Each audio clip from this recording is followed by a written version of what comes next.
Assalamualaikum warahmatullahi wabarakatuh. Alhamdulillahi rabbil alamin wassalatu wassalamu ala Rasulillah amma ba'd. Ang lahat ng papuri, pagdadakila, pagpapasalamat ay handog natin sa Allah. Nawa ang kapayapaan, papugay ay mapa sa ating mahal propeta Muhammad sallallahu alaihi wasallam. Mga alipin ni Allah, kabilang sa mga ipinagbabawal, kabilang sa mga hindi ipinapahintulutan sa atin sa pananampalataya o di kay mga bagay na hindi dapat natin gawin ay ang pagdudugtong o di kay paglagay ng karagdagang buhok mula man ito sa buhok ng tao o di kaya ay gawa ito sa ibang uri ng buhok o di kaya ay halimbawa ay artificial na buhok. Ang propeta sallallahu alaihi wasallam sa isang hadith ng propeta ayon kay Asma bint Abi Bakar na nagsabi, may pumuntang isang babae sa sugo ni Allah sallallahu alaihi wasallam at nagsabi, "O sugo ni Allah, tunay na ako ay mayroon akong anak na babae na ikakasal. Ngunit ito ay dinapuan ng tigdas. Kaya nalagas ang kanyang buhok. Kaya tinanong niya ang sugo sallallahu alaihi wasallam, dudugtungan ko po ba ito? Ibig sabihin, dudugtungan ko po ba ito na pwede ko ba itong dugtungan ng ibang buhok?" Ang sinagot ng propeta sallallahu alaihi wasallam, siya ay nagsabi, "La'anallahu al-wasila wal mustawsila." Rawahu Muslim. Ang sinabi ng propeta sallallahu alaihi wasallam, isinumpa ni Allah ang nagkakabit at ganun din ang nagpapakabit ng buhok. So, ibig sabihin, nangangahulugan na ito ay ipinagbawal ito ng sugo ni Allah sallallahu alaihi wasallam. At ayon kay Jabir ibn Abdullah, sinabi niya, sinansala, ibig sabihin hinadlangan, pinipigilan ng propeta sallallahu alaihi wasallam na magkabit di kay magdugtong ang babae sa kanyang ulo ng anumang buhok. So ito ay kabilang din sa kabilang din sa mga patunay natin na ito ay kabilang sa ipinagbabawal ng Allah ng pananampalatayang Islam. Ang ilan sa mga tulad nito ay kilala sa panahon natin ngayon na kung tawagin ay bilang isang wig. At ganoon din at ang mga nagkakabit sa buhok sa panahon natin ngayon na nabanggit ng propeta sallallahu alaihi wasallam sa kanyang hadith, yung mga nagkakabit ng buhok ay yung mga hairstylist na nagtatrabaho sa salon, ay yung mga nagtatrabaho sa loob ng salon na karamihan meron tayong mga makikita, meron silang mga gawain na hindi pinapahintulot na gawin sa pananampalatayang Islam. Kaya mga alipin ng Allah subhanahu wa ta'ala, kinakailangan ito iwasan ng isang Muslim, mapababae man o di kaya ay mapalalaki. Ang ilan sa mga tulad na ipinagbabawal sa bagay na ito, patungkol sa bagay na ito, ay ganoon din yung pagsusuot ng tinatawag natin na peking buhok. Pagsusuot ng artificial wig, yung ginagawang parang buhok na hindi ito buhok mula sa tao, ngunit ito ay peking buhok na gaya ng mga ginagawa ng ilan sa mga makikita natin sa pelikula, yung mga sinusuot ng mga aktor o di kaya sinusuot ng mga aktres sa television na makikita natin.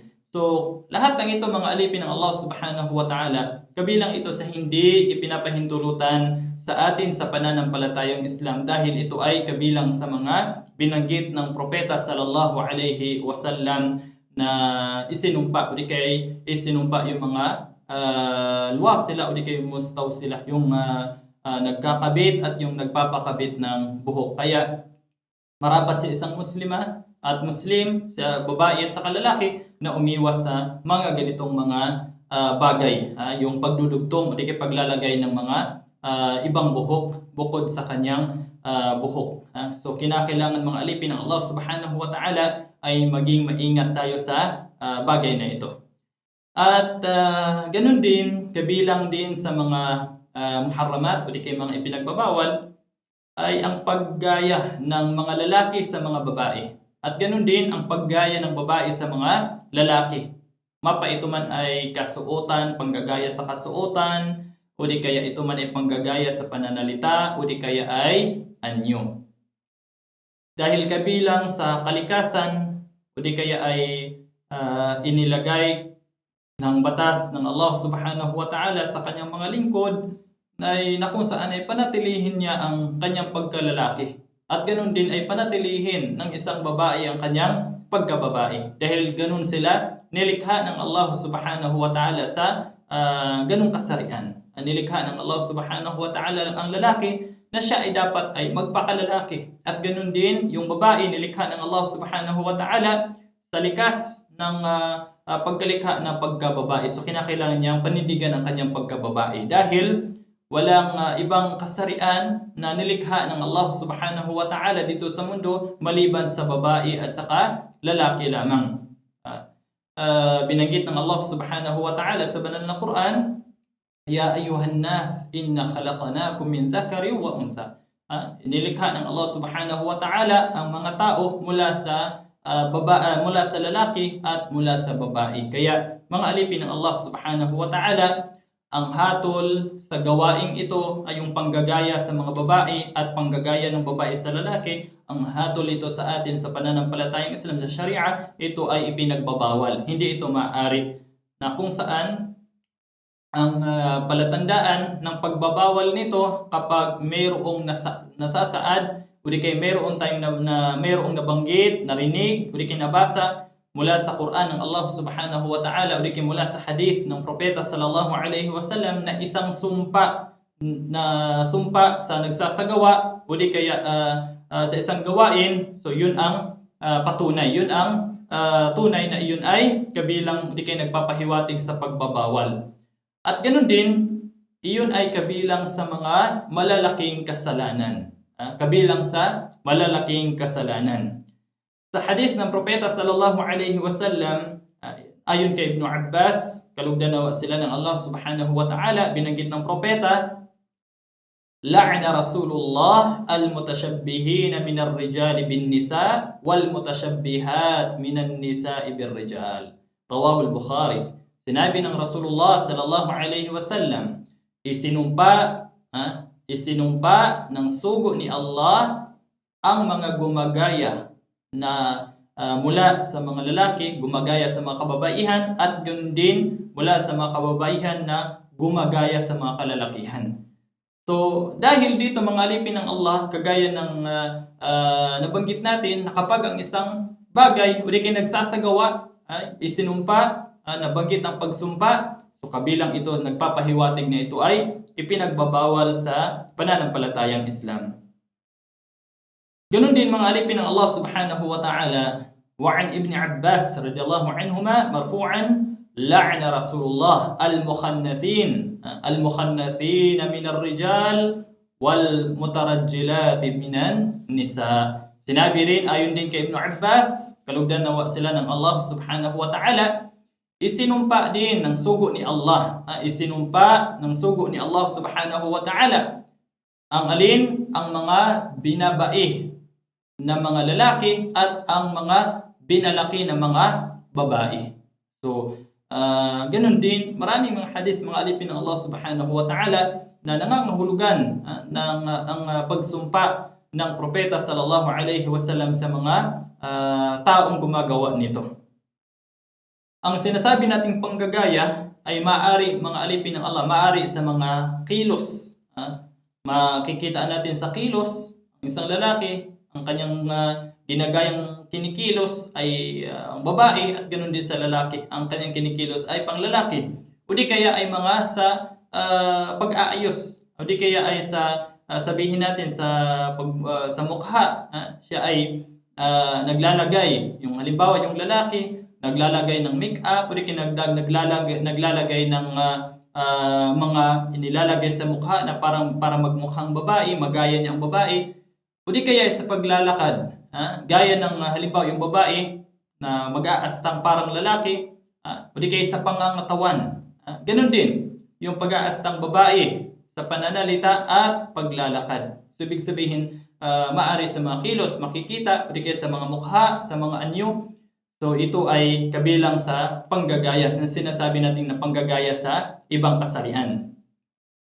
Hindi rin ipinapahintulutan na tularan ng lalaki ang babae at ng babae ang lalaki sa pananamit. Dahil mga alipin ng Allah subhanahu wa ta'ala, kinakailangan kung ano yung mga bagay na para lamang sa kanyang kasarian, so yun lang dapat ang kanyang yun lang dapat ang kanyang suotin. Kung saan ganun din, hindi dapat magsuot ang lalaki ng mga bagay, kundi kayong mga sinusuot ng mga babae ng mga bagay sa katawan, halimbawa kwintas, hika, so yan ay hindi maaari. Hika sa paa, kundi kay hika sa tainga. Kundi kay kahit ano pa mang katulad nito mga alipin ng Allah subhanahu wa ta'ala.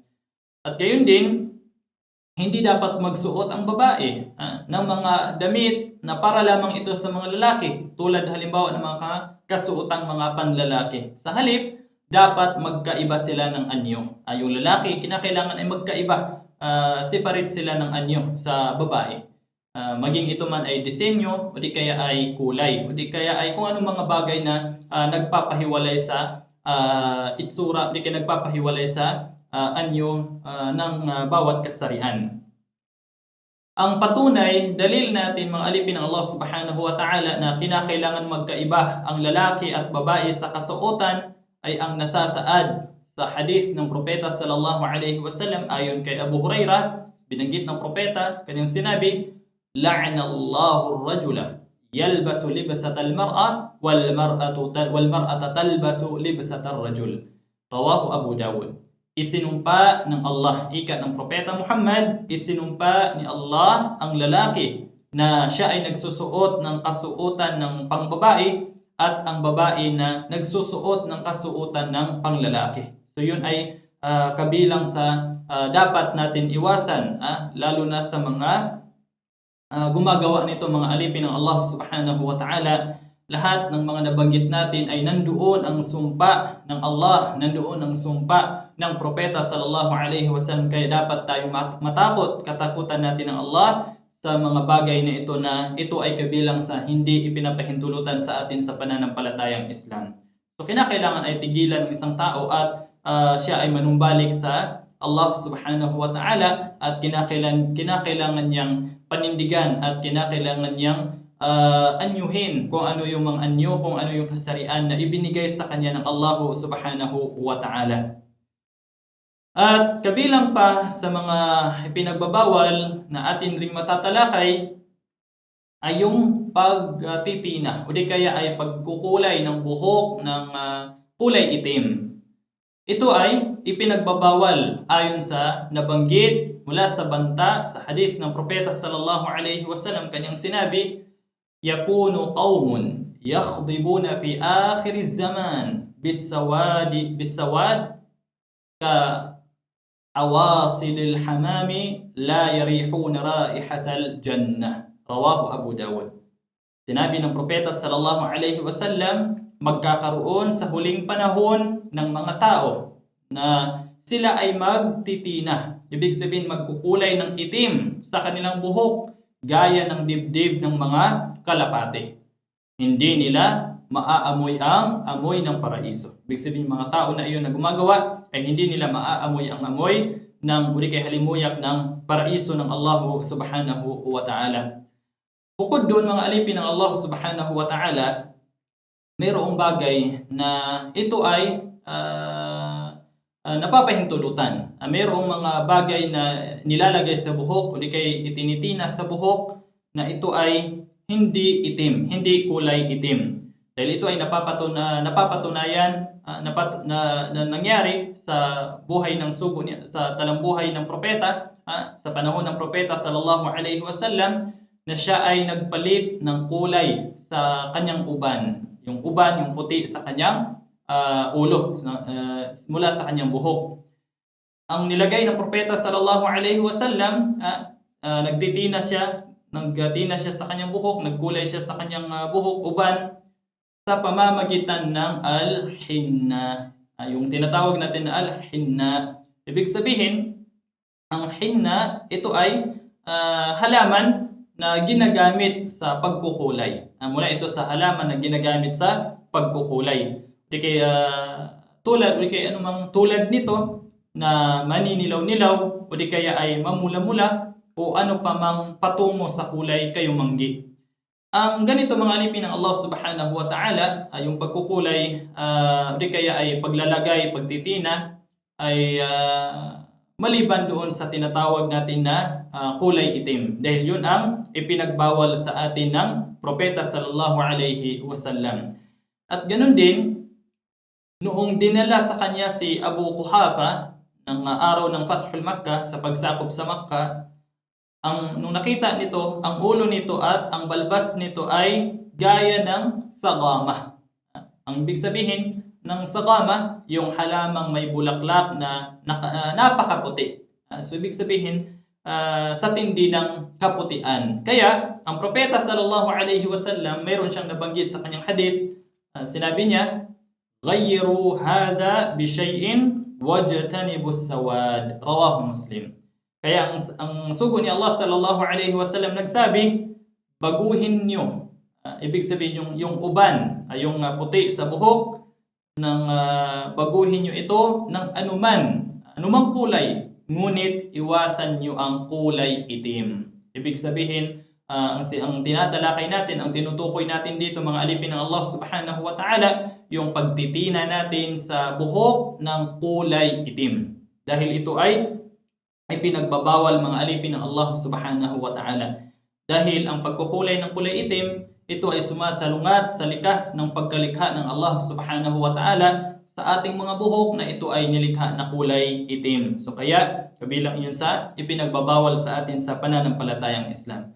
At ganun din, sa tamang pananaw, sa pananaw ng ating mga scholar, talubhasa, ganun din sa mga babae. Tulad ng ang babae din, ganun din tulad ng lalaki na hindi pinapahintulutang kulayan ng itim. Pwede kayo magtitina sila ng itim mula sa kanilang buhok kung ito ay hindi naman likas na itim. Dahil ito mga alipin ng Allah Subhanahu wa Ta'ala, ito ay kabilang sa dapat iwasan ng isang tao, mapababae man at saka mapalalaki. Nawa mga alipin ng Allah Subhanahu wa Ta'ala ay maiwasan natin at malayuan natin ang mga ipinagbabawal o di kay mga hindi pinapahintulutan ng Allah Subhanahu wa Ta'ala at ng Propeta Sallallahu Alaihi Wasallam abot ng ating makakaya.